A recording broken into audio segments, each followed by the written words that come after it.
Bonjour, bienvenue à cette table ronde dont le titre est Mission, Transmission. Alors, au même titre qu'il n'est pas de patrimoine sans transmission, il n'est pas de création sans mémoire.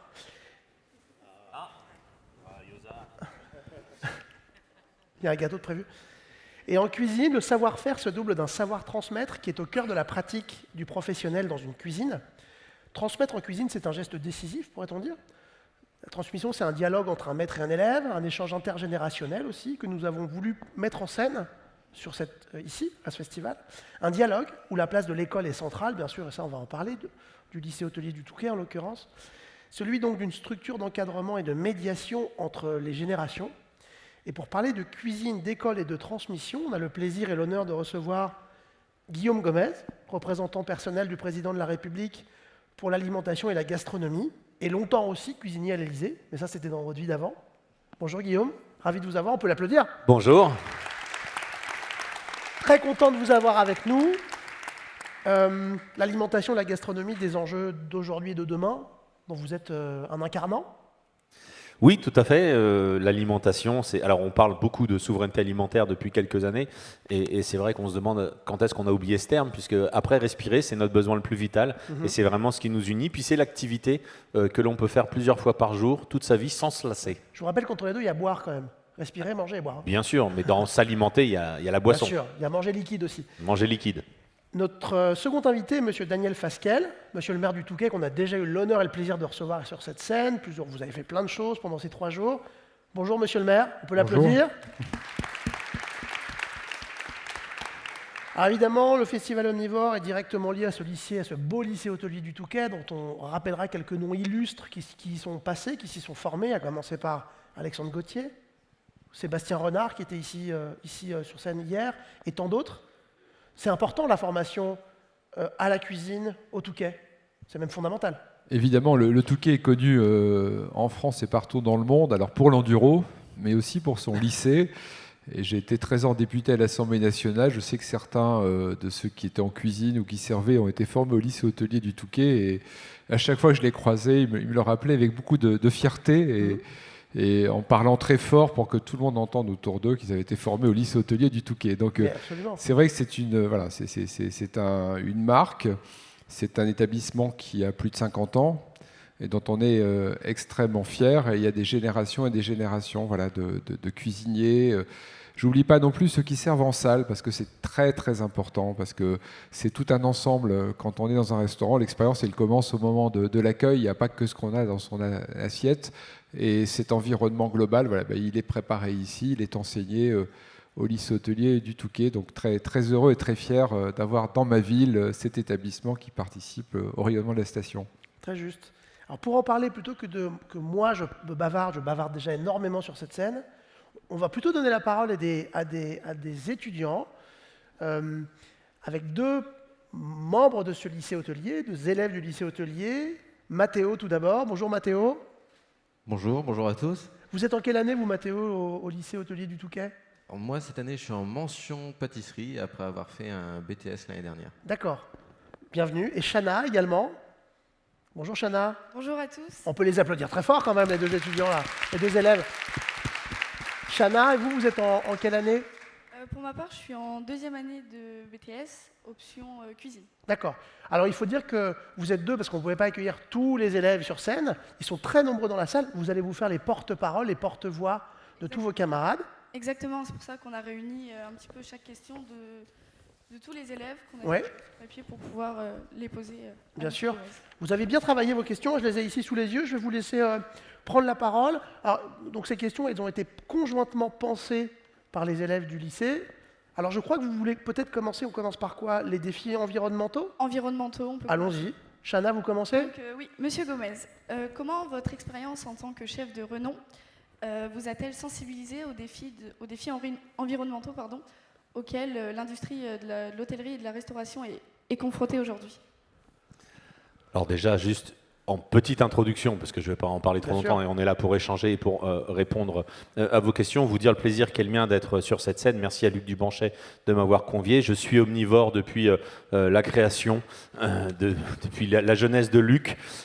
C'est pas un film, hein, c'est vraiment ça. Vous lui avez donné le biberon à Luc Dumanchet, non? Pas loin. Et c'est vrai que de se retrouver en plus ici au Touquet, c'est quelque chose d'important. Alors moi, j'ai pas fait le lycée hôtelier du Touquet, mais il est en effet même mondialement connu, puisque François Adamski, qui a été Bocuse d'Or, champion du monde de cuisine, a fait le lycée hôtelier du Touquet. J'ai passé mon concours de meilleur ouvrier de France, mon éliminatoire au Touquet à l'époque. Donc je salue Jérôme Dubois, j'espère qu'il est dans la salle. On peut l'applaudir très fort, Jérôme Dubois, qui fait un travail formidable au lycée, sur Omnivore, et qui mêle les troupes avec beaucoup de talent et beaucoup de... Exactement. Avant lui, Jean-Marc de Montpac, sensibilité. bien sûr, Franck Barusier, que j'ai croisé aussi.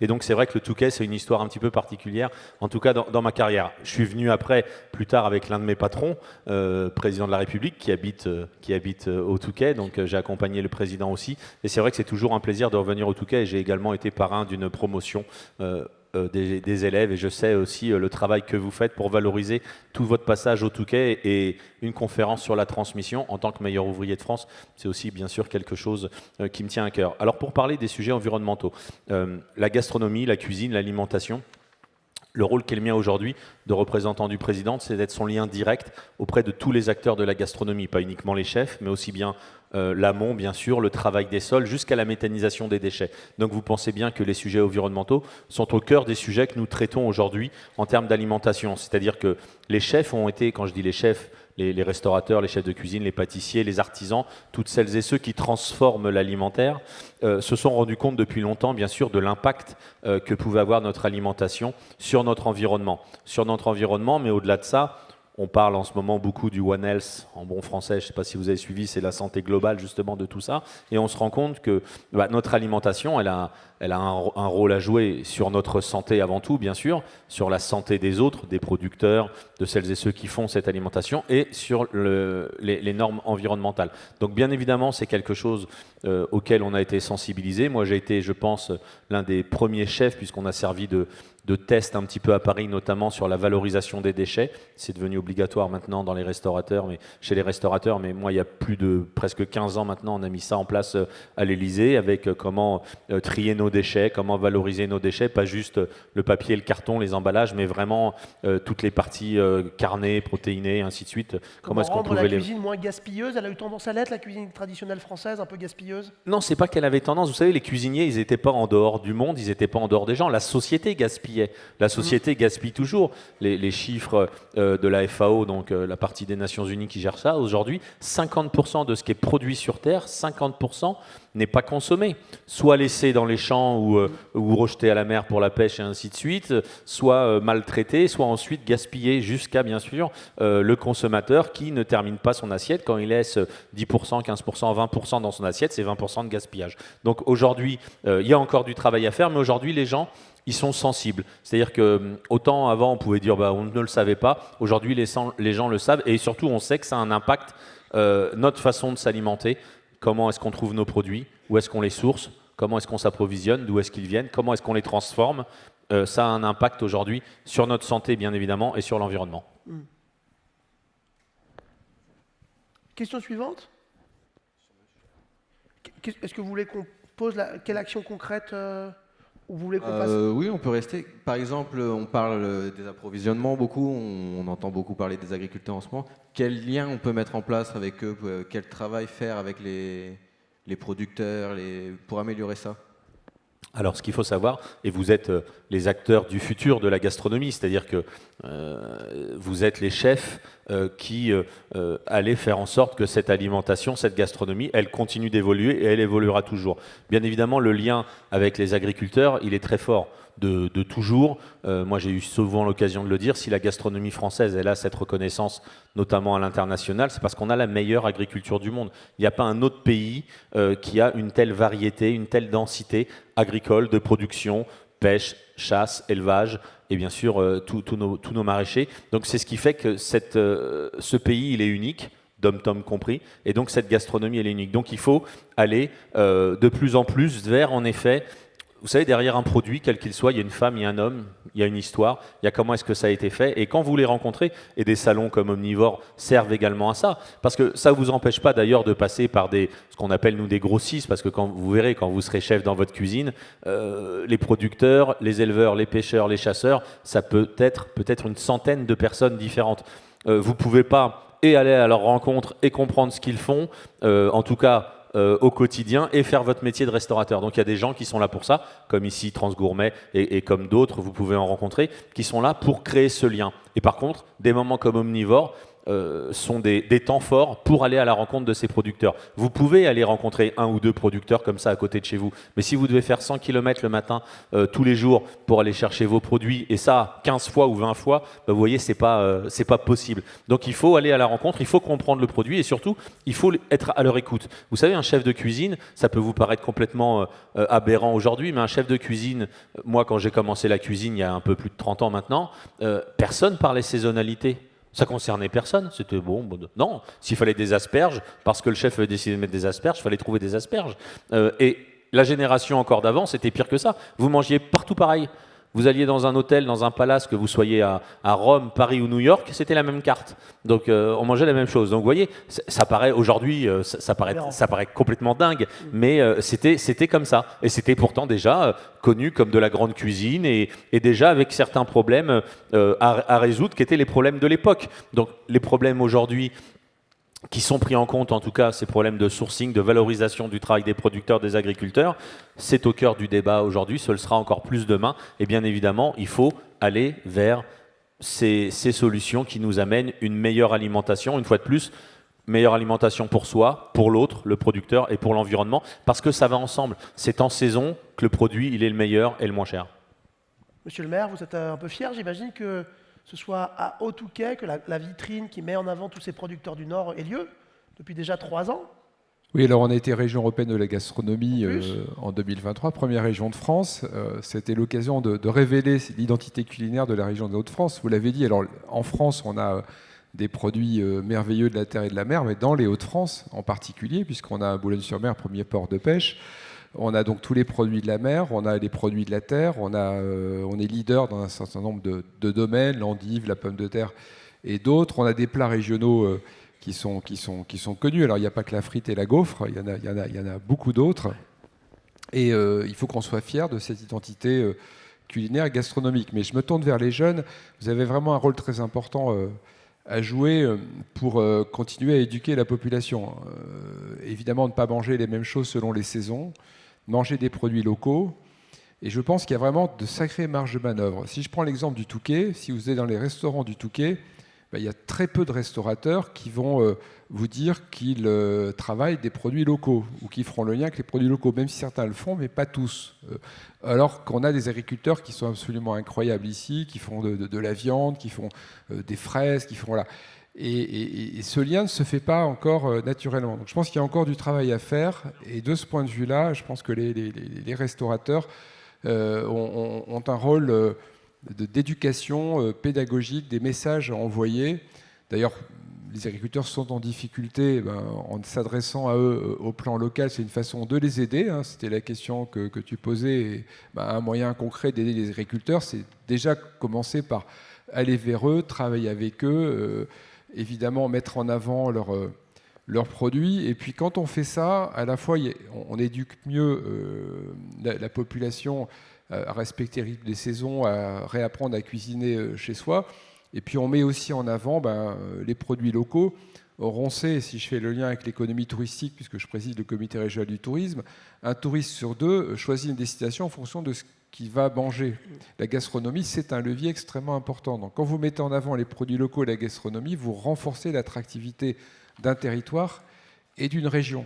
Et on sait par exemple qu'on a du mal encore dans la région de Hauts-de-France à recruter des cadres, par exemple dans les entreprises. Si on arrive à faire passer le message qu'une région, on mange bien, on la rendra aussi plus attractive sur tous les plans. Et on a tout ce qu'il faut. Mais aujourd'hui, si je vous dis Bretagne, immédiatement, vous avez des produits qui vous viennent à l'esprit. Si je vous dis l'Alsace, si je vous parle de Marseille, voilà, si je vous parle de Bordeaux, et on a immédiatement, si je vous parle de l'Italie, de l'Espagne, de New York, on a tout de suite des plats qui vous viennent présents à l'esprit. Si je vous parle des Hauts-de-France, parce qu'on est une région récente, conséquence de la fusion entre le Nord-Pas-de-Calais et la Picardie, il y a encore beaucoup à faire. Alors il y a la carbonade, il y a l'ouèche, il y a une diversité de plats absolument incroyable, mais il y a encore un message à faire passer, je pense, pour affirmer vraiment cette identité Et c'est à partir des producteurs locaux, de votre capacité, vous, jeunes, demain, dans les restaurants, à mettre en avant ces recettes locales, ces produits locaux, quitte à les réinventer, qu'on pourra justement renforcer également à la fois l'attractivité touristique, l'attractivité tout court, puis la fierté aussi d'habiter dans cette belle région des Hauts-de-France. Chana, on pose une question, une autre question? Donc, dernière question, toujours sur les défis environnementaux, qui se rapproche un petit peu de l'autre. En quoi la durabilité environnementale influence-t-elle votre approche culinaire et vos pratiques en cuisine? Déjà, pour plusieurs raisons. C'est-à-dire qu'une fois de plus, comme je vous l'ai dit, il y a 20 ans, 30 ans, ce n'était pas du tout le sujet. C'était le sujet pour personne, ni pour ceux qui faisaient, ni pour ceux qui consommaient.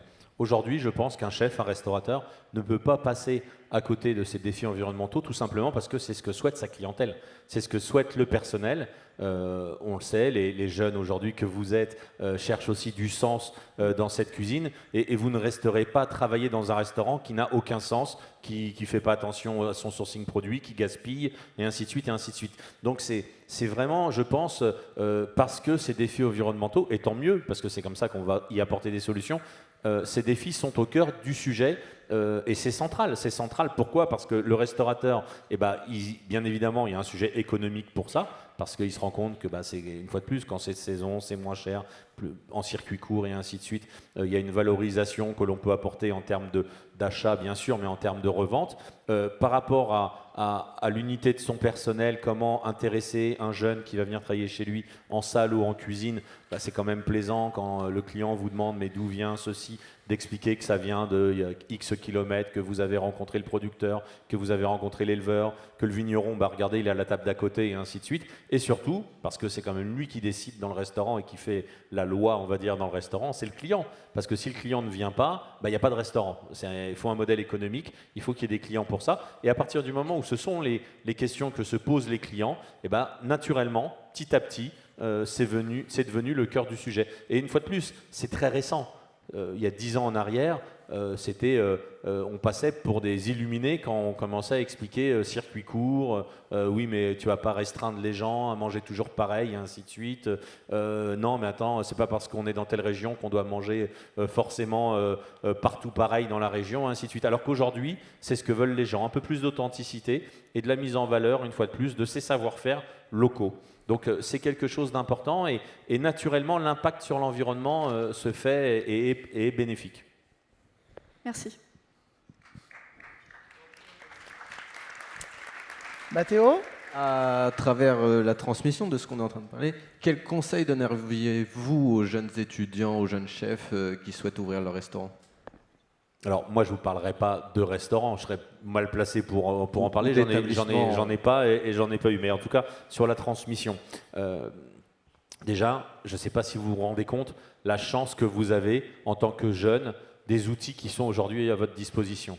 Des salons comme celui-ci, un festival comme celui-ci, il y a 30 ans, ça n'existait pas. Donc aller à la rencontre de celles et ceux qui font, déjà c'est fantastique. Les outils numériques également vous permettent de voir ce qui se passe à l'intérieur d'une production, à l'intérieur d'une cuisine, à l'intérieur d'un élevage, ce qui n'était pas le cas, pareil, il y a quelques années. Donc déjà, c'est vraiment une chance pour vous de pouvoir avoir accès à toutes ces informations. Au-delà de ça, il faut bien sûr être curieux, toujours être en recherche et jamais vous croire arriver. Vous savez, c'est un conseil un peu de vieux con, j'ai 45 ans, mais j'ai souvent tendance à le dire. Si moi j'ai en tout cas pu avancer dans ma carrière, c'est parce que je me suis jamais contenté des fauteuils confortables comme celui-ci, des soupes un peu tièdes et des chemins qui étaient tracés. À chaque fois que j'étais arrivé quelque part et où ça devenait trop confortable, j'ai dit il est temps que je parte. Bon, je suis resté 25 ans à l'Élysée et là il y a 3 ans, j'aurais pu faire toute ma carrière et j'étais arrivé, j'étais chef et puis ça se passait très bien et je me suis dit qu'il fallait faire autre chose. Donc ça c'est vraiment le message. Soyez curieux, croyez en vous, partez du principe que dans ces métiers, quels qu'ils soient, il n'y a pas d'erreur à partir du moment où vous faites ça correctement. Être un homme avec un grand H, un homme ou une femme, c'est d'assumer ses choix. Et si vous commencez en salle, vous pouvez faire de la cuisine. Si vous commencez en cuisine, vous pouvez finir en salle. Si vous voulez avoir votre restaurant, que ce soit une baraque à frites, une crêperie, un palace, un restaurant étoilé Michelin, le principal c'est que vous soyez heureux et surtout que cet établissement il vous ressemble. Et c'est d'autant plus vrai aujourd'hui. Ce qui n'était pas le cas il y a 30 ans où on rentrait plutôt dans des cases et où on était plutôt formaté pour quelque chose. Aujourd'hui, il n'y a pas quelque chose qui va vous préparer à forcément ce que vous allez devenir, puisque c'est vous qui allez écrire cette histoire. Donc moi, ce que je dis aux jeunes, je suis porte-parole de l'ANAF, l'Association nationale des apprentis de France. Donc je suis issu de l'apprentissage et je rencontre très souvent les jeunes en formation, que ce soit des apprentis ou autres, mais c'est de leur dire vraiment, déjà, faites-vous remarquer par la qualité de votre travail. Vous ne chercherez jamais de travail. Vous êtes déjà dans l'emploi, vous êtes déjà au boulot en fait, donc soyez bon dans ce que vous faites. Soyez bon, ça ne veut pas dire être tout de suite le meilleur, vous êtes là pour apprendre et vous allez apprendre toute votre vie. Donc à partir du moment où vous pensez que ça y est, vous avez fini d'apprendre, en fait c'est la première erreur que vous faites, parce que vous allez continuer d'apprendre toute votre vie. Donc faites-vous remarquer par la qualité de votre travail, vous serez toujours propulsé et placé par les autres, et deux, faites-vous plaisir, parce que si vous faites plaisir, vous ferez, nous c'est un métier de plaisir, donc si vous faites plaisir, vous faites plaisir aux gens qui viennent dans votre établissement, que ce soit, une fois de plus, en cuisine ou en salle. Le serveur qui est heureux de faire ce qu'il fait, ça se ressent dans son service en salle et ainsi de suite, et le cuisinier, c'est la même chose. Question suivante, est-ce qu'on va vers diversité inclusion, par exemple? Chana, oui. Donc, en tant que président d'honneur des cuisiniers de la République, comment promouvez-vous la diversité et l'inclusion au sein de la profession culinaire? Alors déjà, rapidement expliquer ce que sont les cuisiniers de la République. Donc les cuisiniers de la République française est une association que j'ai présidée pendant 10 ans et où j'en suis aujourd'hui président d'honneur. C'est Thierry Charrier, le chef du Quai d'Orsay, et Romain Besseron, le chef de Matignon, qui en sont les présidents. C'est une association qui fédère toutes celles et ceux qui travaillent pour la République française à travers le monde. Donc nos chefs de ministère, bien sûr, de la présidence de l'Assemblée, du Sénat, mais pas que. Franck Barusier, qui est ici chef au Touquet, et membres également, puisque les chefs de l'éducation nationale peuvent être membres, nos chefs de consulat, nos chefs d'ambassade. C'est avant tout un réseau pour pouvoir valoriser la gastronomie française et porter les valeurs de la gastronomie française à travers le monde. Donc aujourd'hui, cette association, comme bon nombre d'associations, elle transmet les valeurs de la gastronomie, et vous l'avez remarqué, les valeurs de la gastronomie, elles évoluent. Elles évoluent. Les sujets sociétaux et environnementaux n'étaient pas du tout, mais alors pas du tout, à l'ordre du jour des associations il y a 10 ans, il y a 20 ans et encore moins il y a 50 ans. Donc aujourd'hui, c'est une association qui porte les valeurs. Vous avez dit l'égalité, il y a énormément de valeurs. L'inclusion, notamment Franck et beaucoup de chefs ici participent. Il y a un concours qui se passe dans le Nord qui s'appelle l'Assiette Gourmande, qui met en avant le travail de jeunes cuisiniers handicapés mentaux. Ça fait partie des actions que les cuisiniers de la République mènent pour porter une fois de plus toutes ces valeurs. Et à chaque fois qu'ils sont sollicités, on essaye de répondre présent. Mathéo, une question. pour rebondir sur une question, je crois, de Guillaume Gomez. Comment les jeunes chefs d'aujourd'hui peuvent-ils contribuer à créer des environnements de travail inclusifs et respectueux pour l'industrie de la restauration? Oui, parce que qui dit comment créer des ambiances de travail inclusives et respectueuses qui contribuent aussi évidemment à faire ce métier heureux.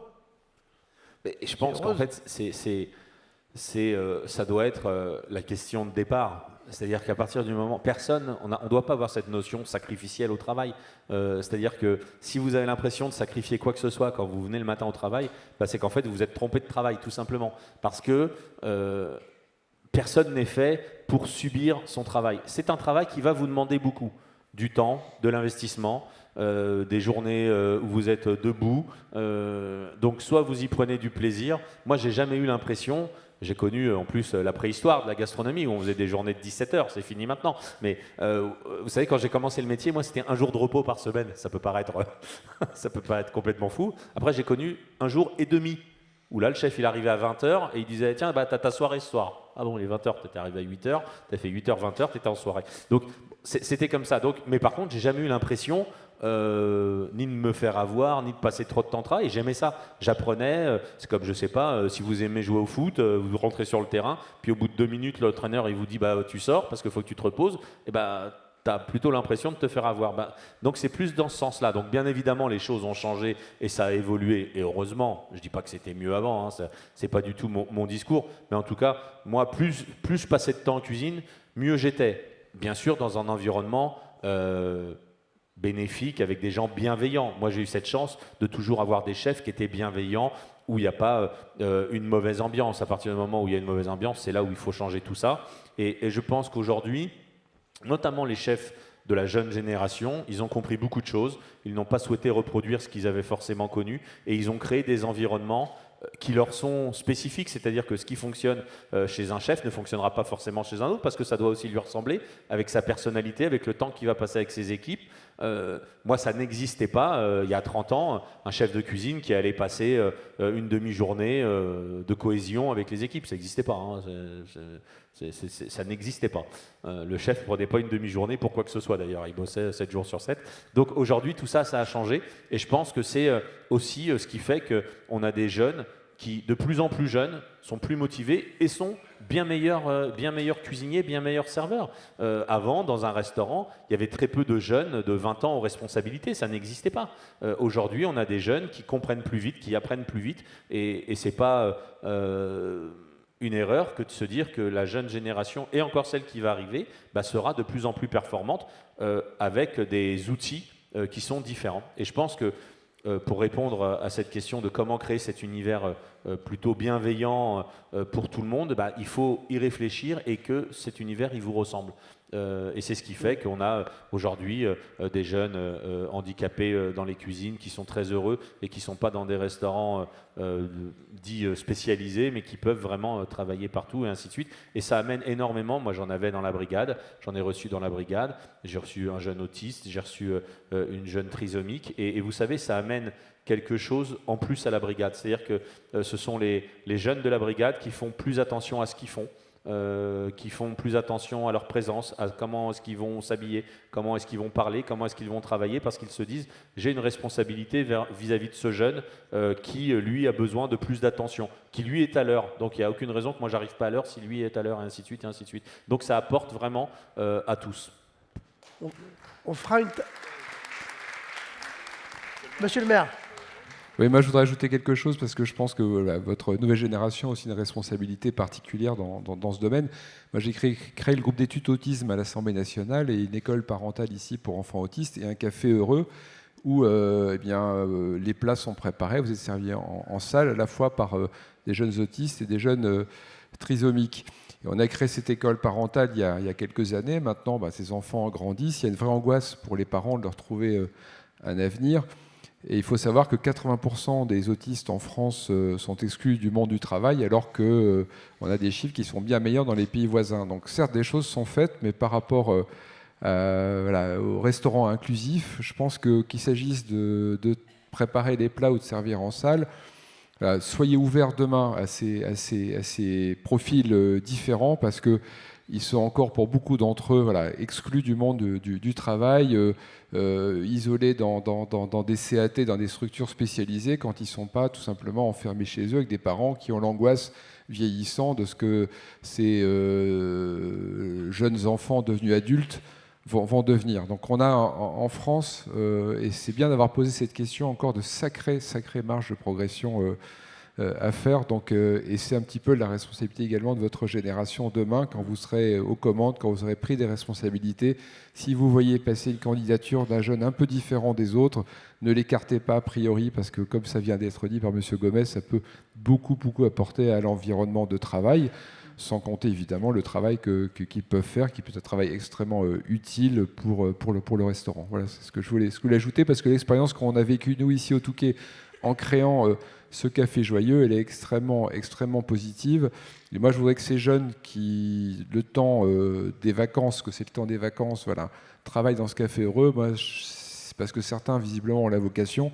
Le bonheur des parents et le mien, ce serait que demain, ils trouvent leur place en cuisine ou dans un restaurant, et c'est pas encore gagné. Voilà. Donc, merci à vous de bien entendre ce message et de le faire passer, et d'assumer vos responsabilités à l'avenir. On organisera aujourd'hui dans la journée une table ronde aussi sur ces nouvelles structures de travail au restaurant, un peu plus tard. Question suivante. On Chana, peut changer de thème allons-y. sur Avenir l'éthique. de la restauration, Avenir ou éthique alimentaire? comme vous voulez. Éthique alimentaire?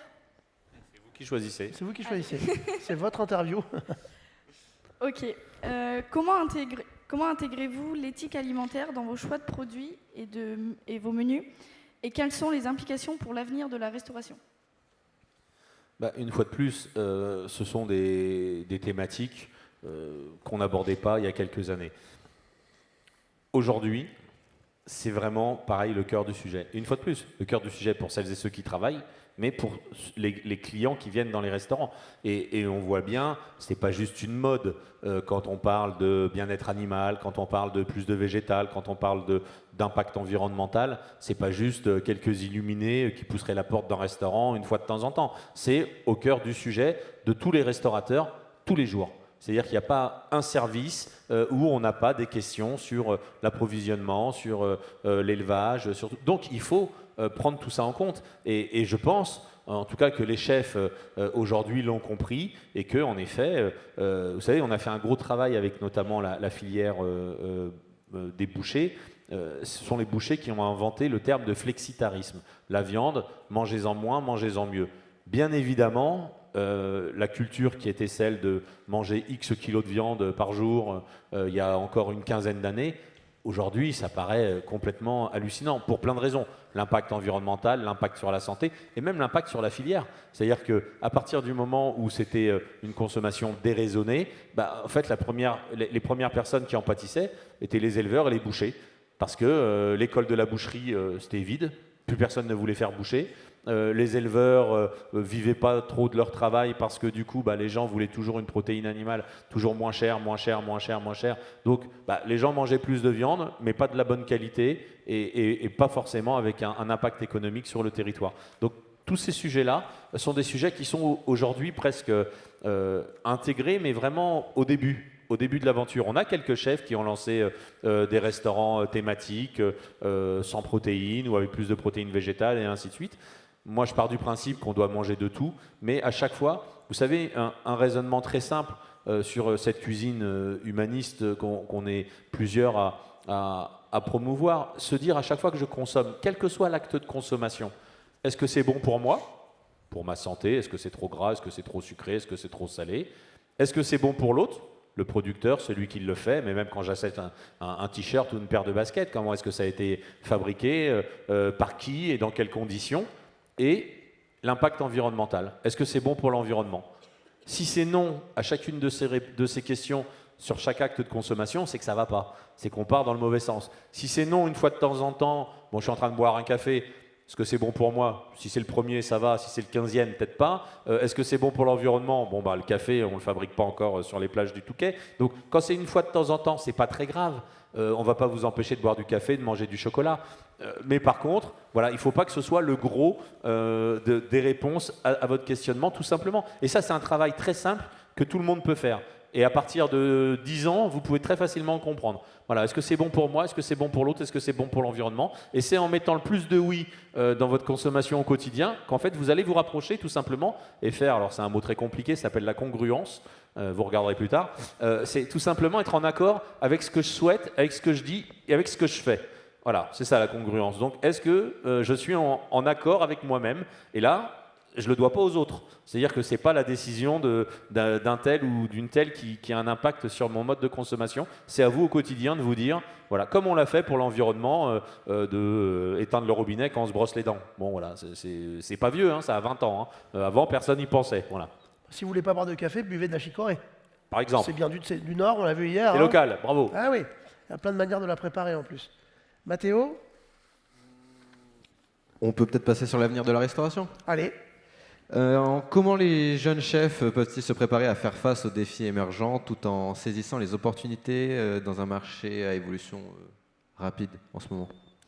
Déjà, ce qu'il faut comprendre, c'est que personne, et moi le premier, je vous mentirais si on pouvait vous dire ce que sera la restauration dans 20 ans.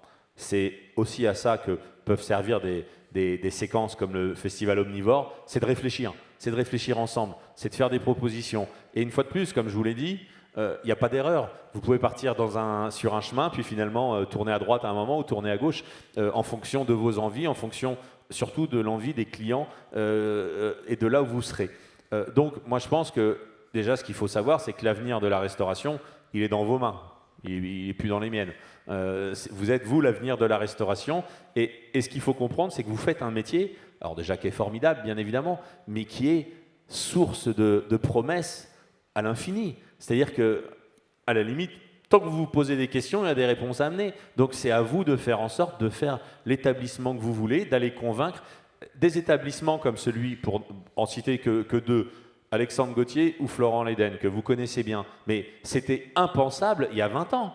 Alexandre, quand il reprend le restaurant de son père, ça n'a rien à voir, la Grenouillère, aujourd'hui. Et qu'est-ce qu'il a fait? Il a fait le restaurant qu'il avait envie petit à petit. Il a fallu convaincre, plat après plat. Des fois, une partie du plat après une partie du plat. Et ainsi de suite. Ligne de crédit après ligne de crédit. Ligne de aussi. crédit après ligne de crédit, bien évidemment. Il a fallu convaincre les gens. Les banques, notamment. Les banques, les clients, le personnel, venez travailler pour moi, ainsi de suite. Donc vous voyez, donc, la restauration, elle se portera toujours bien à partir du moment où les gens qui la font seront des gens motivés et qui réfléchiront.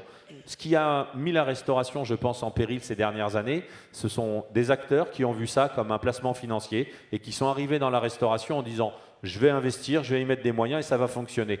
Ben en fait, non, on se rend compte que ça ne fonctionne pas. C'est parce qu'il y a vraiment de l'humain dans la restauration, il y a ce rapport au client, il y a ce rapport à l'entreprise, bien sûr, et il y a ce rapport au territoire, parce que vous êtes un acteur du territoire. Et ça l'est d'autant plus aujourd'hui. Donc je pense que la restauration, le futur de la restauration, déjà vous allez l'écrire, je ne crois pas du tout qu'on mangera des capsules, des pilules, et il y aura toujours de la place pour du bon goût, du bien manger, de l'artisanat, du local, de l'innovation, pas que.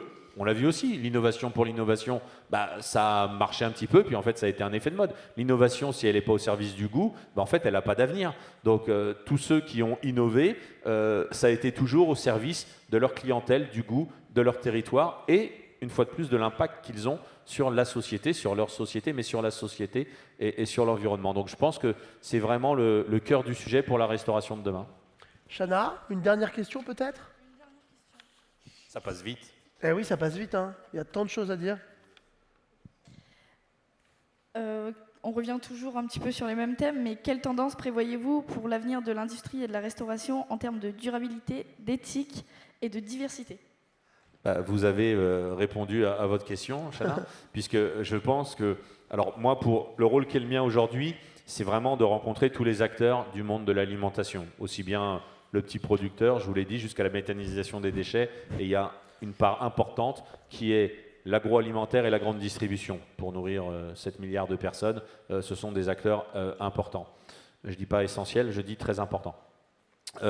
Aujourd'hui, ces gens-là, il a fallu les emmener aussi à réfléchir. C'est-à-dire que, est-ce qu'on était parti trop loin? Oui, dans tous les sens.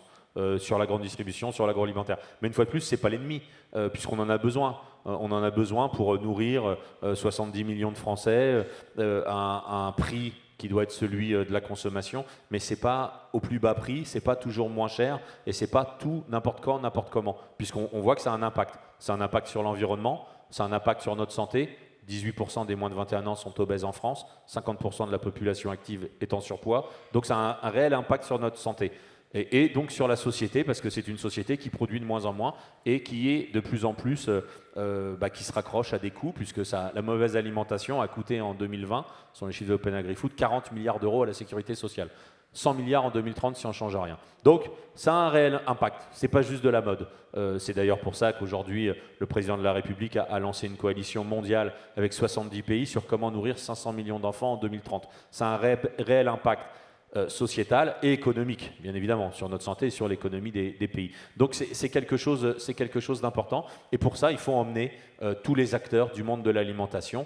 Et l'agroalimentaire, les tendances, je pense que ce sera, non pas de faire marche arrière, mais tout simplement d'amener plus de réflexion sur cette alimentation. Le petit triptyque un petit peu que je vous ai parlé, c'est-à-dire que le professionnel de l'agroalimentaire ou de la grande distribution, il doit se poser les mêmes questions. Ce que je propose là, est-ce que c'est bon ? Est-ce que moi je le mangerai? Est-ce que c'est bon pour moi? Est-ce que c'est bon pour l'autre, celui qui le produit, celui chez qui je source mes produits, et ainsi de suite? Et est-ce que c'est bon pour l'environnement? Si c'est une fois de temps en temps d'importer des produits, si ça a une certaine valeur ajoutée, pourquoi pas? Mais si c'est juste parce que ça coûte moins cher, parce que sur place ça a été produit n'importe quand, n'importe comment et à n'importe quel prix, ça n'a pas de sens. Donc juste en fait, ramener un peu de bon sens dans tout ça, et vous avez la capacité, notamment vous, la jeune génération de professionnels, d'amener ce bon sens dans la profession que l'on a peut-être eu tendance à perdre pour X raisons. On ne va pas faire le procès du passé, ça ne sert à rien. Le constat, il est établi, vous le faites. À vous de changer tout ça. Et je pense que les tendances dans l'alimentation, dans la restauration, seront surtout de ramener un peu de bon sens. Merci. Claude Gomez. Monsieur le maire, on vous laisse le dernier mot, peut-être pour faire un éloge du bien manger dans le Nord. Hein, c'est le bon moment. Je voudrais remercier Monsieur Gomez en votre nom à tous, parce que c'est quand même pas n'importe qui. Vous avez vu quand même son parcours absolument incroyable. Il est l'ambassadeur donc de la gastronomie française partout dans le monde. Gastronomie qui fait notre fierté, parce que voilà, on est le pays dans le monde où on mange le mieux, j'en suis absolument convaincu. Et c'est vrai que notre gastronomie était inscrite d'ailleurs au patrimoine mondial, et on en est extrêmement fiers. Mais dans la gastronomie française, il y a aussi la gastronomie des Hauts-de-France. Voilà. Et donc, on était région européenne de la gastronomie l'année dernière. Et en conclusion de cette année, il y a notamment un ouvrage qui a été présenté hier dans le cadre du salon, qui s'appelle Le goût de chez nous, avec toutes les bonnes recettes de chez nous. Et franchement, en feuilletant ce magnifique ouvrage, c'est ce que je disais à son auteur hier, c'est que je suis revenu en culotte courte, parce que j'ai retrouvé vraiment tous les produits.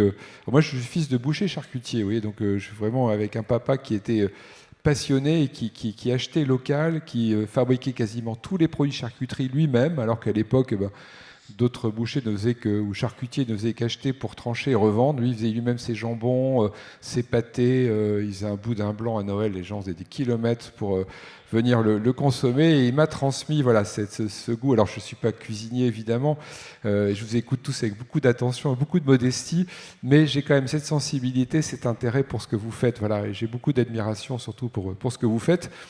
Voilà, mais donc dans les Hauts-de-France, on a une gastronomie qui est absolument incroyable. On a aussi des recettes familiales qui sont absolument incroyables, une belle identité qu'il faut révéler. Alors que vous êtes l'ambassadeur de la gastronomie française, avec ce livre, j'espère que vous serez aussi un petit peu l'ambassadeur de la gastronomie des Hauts-de-France. Et je suis heureux, au nom de tous ceux qui sont ici, voilà, de vous offrir ce livre sur le goût de chez nous, en vous remerciant. Bravo et merci.